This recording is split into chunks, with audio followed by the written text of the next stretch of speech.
All right. Good afternoon, everyone. I'm Ursula Jones-Dixon, Alameda County District Attorney. You're here today just because I wanted the opportunity to engage you about the case of Coach John Beam. I want to start with my personal condolences as well as the office's condolences to John Beam's family. He really is the best of Oakland. Was the best of Oakland, is the best of Oakland. His spirit is still here. My husband, who played sports in the Bay Area for high school and college, we were having a conversation this weekend about the fact that it was weird that we had not come into contact with Coach Beam. And my son very quickly checked me and said, but I have.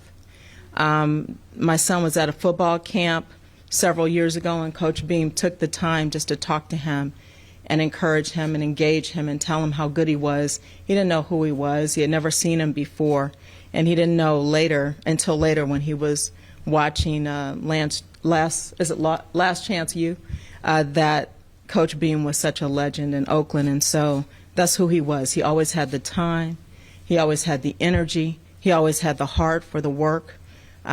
He's a part of Oakland's legacy. He's touched so many people. And I just wanted to take this moment to say that we continue to pray for his family. And we will stand with them in any way that we can to support them. As it relates to the charges and the murder of Coach Beam, the defendant, Cedric Irving, was charged with Penal Code Section 187, or murder, and also what we call the big use. That's 12022.53D. That is 25 to life for the murder and 25 to life for the use of the gun during the course of that crime. So this is a 50 to life crime. Last week was a rough week for Oakland and the county of Alameda. As you know, there were 2 shootings on school campuses 2 days in a row. And I'm just absolutely sick to my stomach about the amount of gun violence in our community, specifically in Oakland. I want to be clear that we're here really to talk about Coach Beam, but also that I feel obligated to do something because the DA's office really is a reactive agency. We react when something happens by charging a case and then moving that case forward, but there are moments in time where you can be a little proactive as well. And so after some conversations this weekend with my command staff, we've decided to reinstitute mandatory minimums as it relates to gun cases in this county. What that means is if you are pleading to a possession of a gun as a misdemeanor, you'll have to do a certain amount of time in custody, and as a felony, a certain amount of time in custody. I think it's important to talk about accountability as it relates to gun violence. I think that there are way too many guns on the street in the hands that they shouldn't be in. And a lot of those hands, unfortunately, are young people. And so until we start making ourselves accountable to our neighbors, to our brothers and sisters, we can't expect anything different. If we keep doing the same thing, we get the same result. And so this is my opportunity to try something that we've tried before, to see if we can put a dent in some of this violent crime that is related to gun violence in our community. I also just want to talk a little bit about the fact that I'm not going to answer a bunch of questions about details about the shooting because this is now a charged case and an open case. But it is important for us to start talking about, I think, security on school campuses, whether they be community colleges, elementary schools, middle schools, and high schools. I think that the safest place in the country should be school and church. And weirdly, of recent, it's just been the opposite. So I just think that's a conversation we need to start having and talking out loud about how we can cure some of those problems. But that's just been on my mind as of this long weekend that I had after the rough week of last week. Any questions that I can answer for you, yes. Thank you very much for speaking with us today. It's being reported by some outlets that he believed that the coach was somehow using witchcraft on him. Can you speak to that at all? Again, I'm not going to talk about any details about the case. It's a charged and open case. What I can tell you is that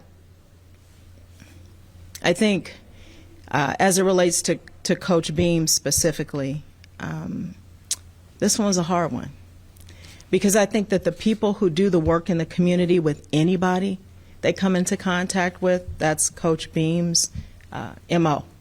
Everybody said it didn't matter who you were, what you looked like, you know, if you played sports, if you didn't, if you were male, female, it didn't matter. So the contact that he would have with anyone around the school would not be unusual. I'm not going to go into the details about the state of mind of the defendant. Just suffice it to say that Coach Beam was shot in the head and murdered on that day and time. It's also been reported that when he was picked up at San Leandro Bart that he admitted to it. Can you say anything about that and how that impacts the case going forward, or is that separate from how he will enter a plea at arraignment? Don't know what plea he will enter at arraignment, so I don't want to speak to that other than statements were taken from the defendant by the Oakland Police homicide detectives. Yes? The gun that was seized from the defendant, can you say who it was registered to? It's my understanding it was registered to the defendant. Can you speak to the defendant's mental health? No, I cannot. And that's kind of the point. I mean, I cannot speak to his mental health. I don't have any information about his mental health, nor do I want to be having a conversation that his attorney should be having. But I have no information. We have no indication. I can say that he does not have a criminal record that we can find.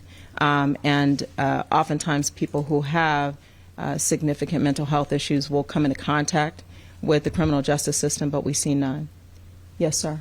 Hi, does the city of Oakland plan on providing any resources throughout the district for security? I don't know what the city of Oakland is going to do. I can't speak for the city of Oakland. Yes, ma'am. I guess just going off of not speaking about the suspect, but are you at all concerned about the charges that you now charged him with, given there might be some mental health issues? So back to square one, I never said there was a mental health issue, and I'm not concerned about the charges because it describes exactly what happened on that date and time. There was a murder, and a gun was used to murder. Therefore, those are the charges that we would charge anyone with for murder. So. Can you talk about the mandatory minimums? When did that go away, and what do you think that will do by bringing that back? I think it last was in place under Nancy O'Malley, if I'm not mistaken, and I can't tell you exactly when it went away. I was on the bench at that point, and I don't have a memory of it. My goal is to try to make people aware that there is absolutely some accountability for carrying a gun in Oakland. We find that even a lot of the cases that we charge, sometimes murder cases, are difficult to prove because they become self-defense cases because everybody has a gun. We don't know who shot first, who was responsible for that initial interaction, and that's unacceptable. You know, we are getting to a point where almost every time we turn on the news, there's some story about gun violence in this city. This is my city. I live in Oakland. So I'm speaking to you as the DA, but also as a resident of the city of Oakland. My hope is that we can start talking about accountability as it relates to guns in our community. And for me, that's important. Do you know if Cedric Irving has legal representation? Excuse me 1 second, because that gentleman, you had several questions. Yes, sir. On that subject, yes. Was there any reluctancy to bring these mandatory charges? Not from me, no. Yes, sir. Could you go over what the mandatory minimum is for the public, in case they don't know, also, or what gun possession would entail? Generically, it would be for misdemeanor possession 90 days, felony possession 180 days, and then if we're talking felony,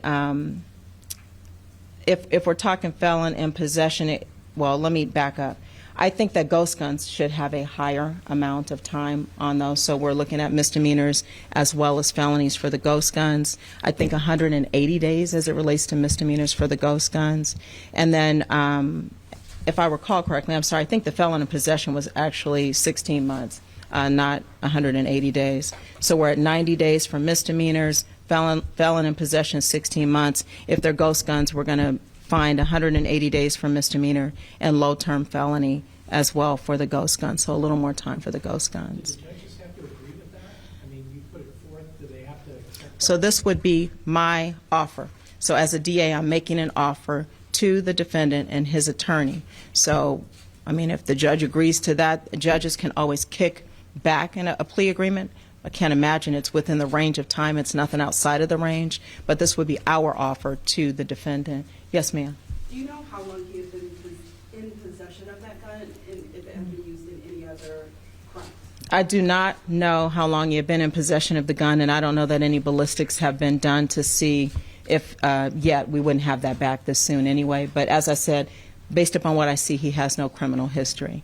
Yes, sir. You've made clear that you won't speak about the defendant's motive, but as a question of fact, would you be able to say if he was a student or a student athlete at Laney College? So it's my understanding he was not a student athlete at Laney College. Getting information that he was on Laney's campus from time to time, but that he was not a registered student. So that's the information. That's the information I have. Okay. I'm sorry. Yes, sir. Ivan Sarabi with the Proud Citizen. When you say that schools should be safer, what should that look like? So I didn't say they should be safer. I think we should be having conversations about what that looks like.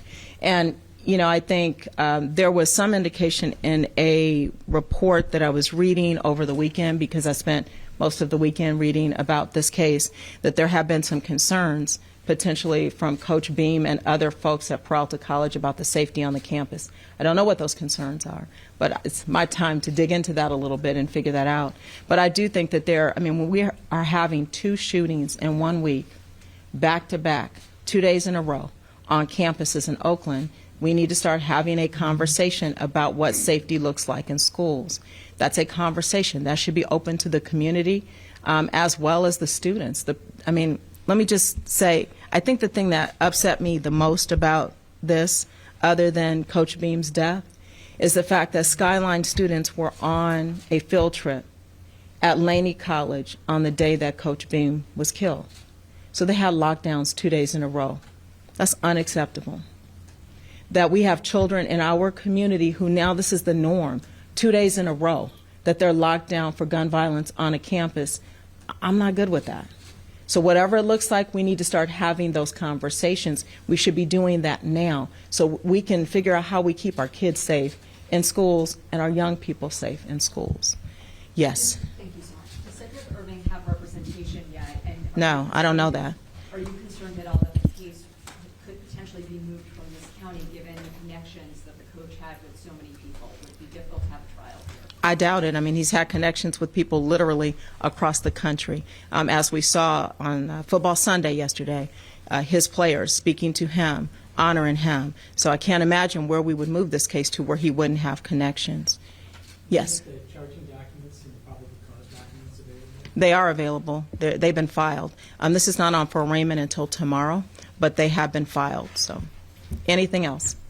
Yes. Has the DA's office been in touch with either the suspects or the victim's family? So the DA's office has been assigned. We had victim witness advocates assigned to reach out to the family. I will sit down with them myself as well, but I just want them to have an opportunity to exhale. I know that it's been a rough week for them. We say it's a rough week for us, but I don't want to step on those toes. So we have already assigned folks to do the initial outreach to them, and then I would like to have a conversation with them when things calm down a bit. Anything else from anyone else? Can we obtain copies of the charging documents? You can do that right down at the clerk's office. It's all public. Anything else? All right, thank you all. I appreciate you.